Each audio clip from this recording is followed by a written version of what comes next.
Great. Hello, everyone. My name's Cameron Stevens. I'm the founder and CEO of Prodigy Finance. And what we do is based around the point that our fundamental hypothesis is that talent is borderless and located everywhere in the world and pretty evenly distributed. And finance is not, and access to education is not. And we set out to solve that problem.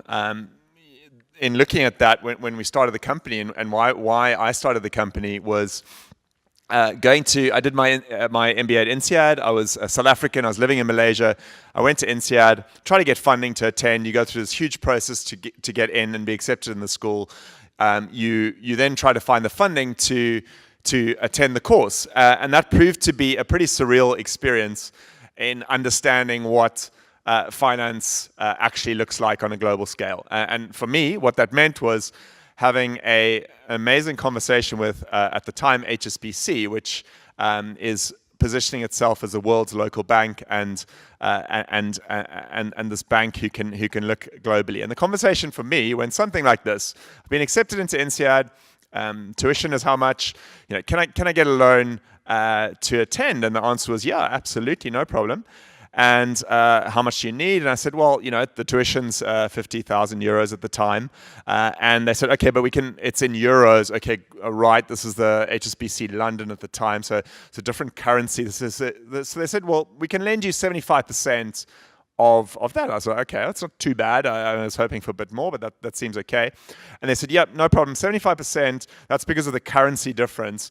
You just need to put up either cash or some other form of liquid security to take it. And so I say, sorry, hang on a second, just one step back. So you're saying, I need to give you the money, and then you're going to give it back to me. Honestly, is this a caricature of a bank? Because this is how the jokes of this work. And they say, yeah, absolutely. And I said, sorry. And just second point, and you're not going to give me back 100% of it. You're going to give me back 75% of it because there's a currency difference. So you're actually only lending me back 75% of my money. They're like, yep, absolutely.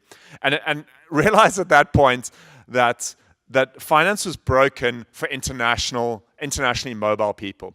And the reason, when you think about it and you dig in a little bit, as we did, was pretty simple. Banks and finance is structured in a fundamentally local way. So my silly anecdote beyond that is, even today in 2018 in London, if you're looking at Barclays and trying to get a loan from them, and you were living in London your entire life and you moved one street across, that looks quite mobile to Barclays. It's going to flag on your credit report. They're going to be like, oh, hang on a second. 6 months ago, you were living somewhere else. So the concept of someone from Ghana coming to Harvard to study, or someone from Indonesia going to Oxford and arriving in the UK or the US and saying, hi, can I get a loan to study, is so far out of how the bank thinks about credit for many reasons. One, they can't assess the person's ability to repay the loan because they have no credit bureau information. Credit bureau data is not homogenized globally. So the ability to even understand, is someone creditworthy from Ghana? How do I even think about that as a bank? And then beyond that, when someone is going and graduating and looking to repay the loan, how do they even think about payment channels that can work in being able to repay from Ghana to the US or to the UK in a way that makes sense? And lastly, if the loan does need to be enforced, how do you think about enforceability on a global scale when someone is inherently mobile? All of this means that the banks are spectacularly misplaced to be able to serve an internationally mobile community of people. And what that means is that what we see when we looked at it was that this is of our borrowers, but when we talked to many universities, they were all flagging it as one of the most significant issues that they were facing. Whereas in the US, you have a situation where many students have actually access to too much credit. You'll be lending to someone to do a photography course in Ohio at $150,000, which makes absolutely no sense based on their prospects. On the other side of that, the kid from Ghana who's going to Stanford doing an MSX can get no funding whatsoever, purely because of these structural issues, nothing to do with their ability to repay. And this seemed like a worthy problem to solve that was very personal for me at the time, but also seemed sufficiently interesting to sort of get our teeth around. And I started Prodigy.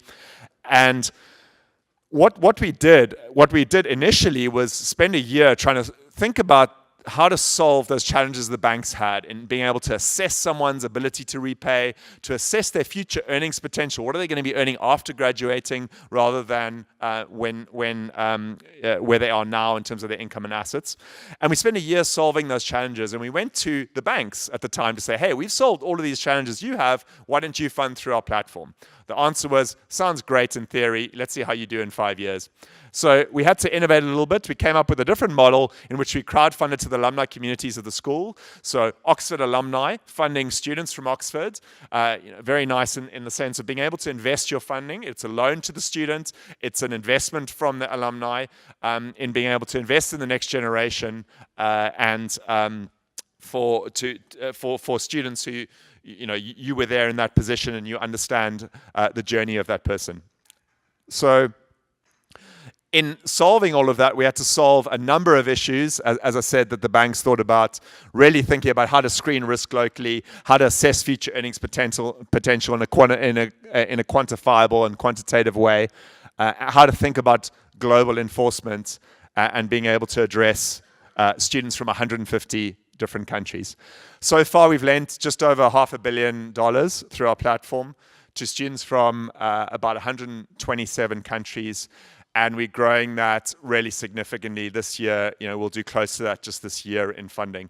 So it's been a wild ride. As part of that, we've just spent quite a lot of time throughout the company in trying to understand, aside from the financial impact, how do we think about what we're doing on a global scale, i.e. we are really empowering the leaders of the world from multiple countries, most of whom are emerging markets with massive gaps in leadership, skills development, and capacity locally.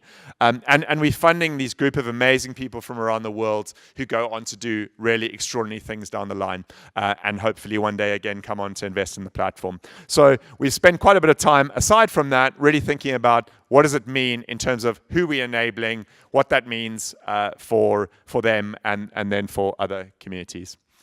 Thank you very much.